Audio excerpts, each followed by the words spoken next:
There's a trucking mystery that's baffled me for over 10 years, and I finally found out the answer.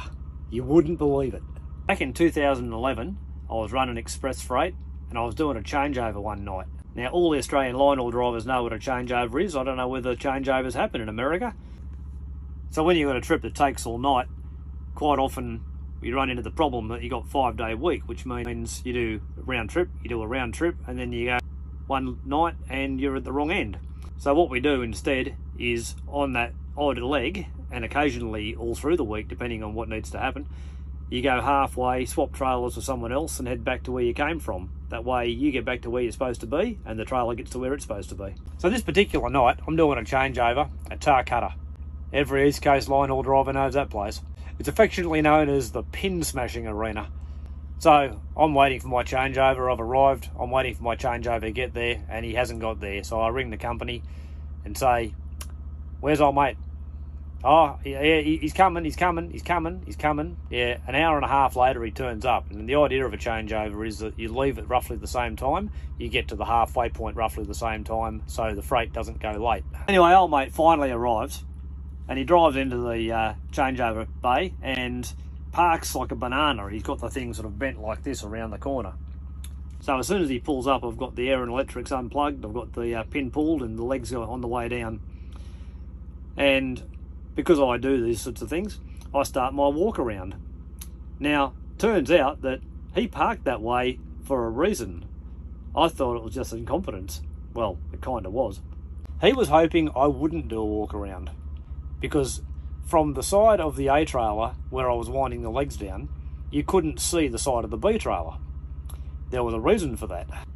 So I start my walk around. I get round the front corner of the B trailer, and whoa! Hey mate, you hit something. No? Oh, I reckon you did. Oh, no, I never hit nothing. You want to come here and have a look? I reckon you did. Yeah, right. So there's gouges down the side of the trailer. The spare wheel carrier has been caught and pulled at about a 45-degree angle. 2 of the 3 outside tyres on the tri have been blown. 2 of the 3 wheels have been buckled, and all 3 of the mudguards have been snapped off their mounts. Yeah, never hit nothing apparently. Oh no, it was like that when I left. Mate, I can absolutely assure you it was not like that when you left. Anyway, I got him on his way and I sorted out the problem. Luckily, a mate of mine, Brad, turned up, and he was able to help out because I only had 1 spare, and he gave me a spare from his trailer, and between the 2 we got it roadworthy again and got it to where it was supposed to be. And you should have seen the look of the management when we pulled up there in the morning. Anyway, as it turns out, the other day I was talking to a bloke just randomly in a roadhouse and happened to mention that I'd worked for this particular company, and he said, "Oh, I remember a night that I saw one of their trailers do a pretty wild thing." And I said, "Really? Do tell." And he proceeded to tell me the story of what happened to those trailers. Just purely random. He was following them. Apparently the bloke was swerving all over the road, must have been half asleep.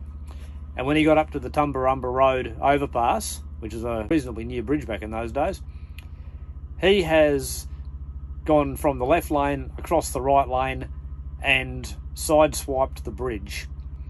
And old mate says, "You should have seen the thing. The trailer," because it's got a concrete ramp that leads up to the bridge, as I'll show you in this photo just here. He sideswiped the bridge support, and apparently the trailer went up the ramp like it did. It blew those tyres, took all the side of the trailer out, kicked it over almost 45 degrees. This bloke reckoned it was going over for all money. Somehow it stayed on its wheels. And then it landed, and the bloke kept on going, didn't miss a beat, didn't pull over, just ignored it completely. There were sparks flying when it did it. They blew 2 tyres. Unbelievable. And when he pulled up in a way to try and hide that, and then reckoned, no, I haven't hit anything. These are the kind of capers that are going on, and these are the kind of people out there. He wasn't that nationality, or that one, but he was a super trucker. You ask him, he'll tell you. Oh yeah, shout out to the 36 Squadron, RAAF. When I was a kid, they were based in Richmond, New South Wales. They had Hercules C-130As and then later C-130Hs. And just like me, they've moved to Queensland. They're now at Amberley, outside of Brisbane. and now run C17 Globemaster 3s. Had the pleasure of being a guest of them about 3 years ago now. They took me up in one of those C17s. Fantastic day, really enjoyed it. Good on you guys.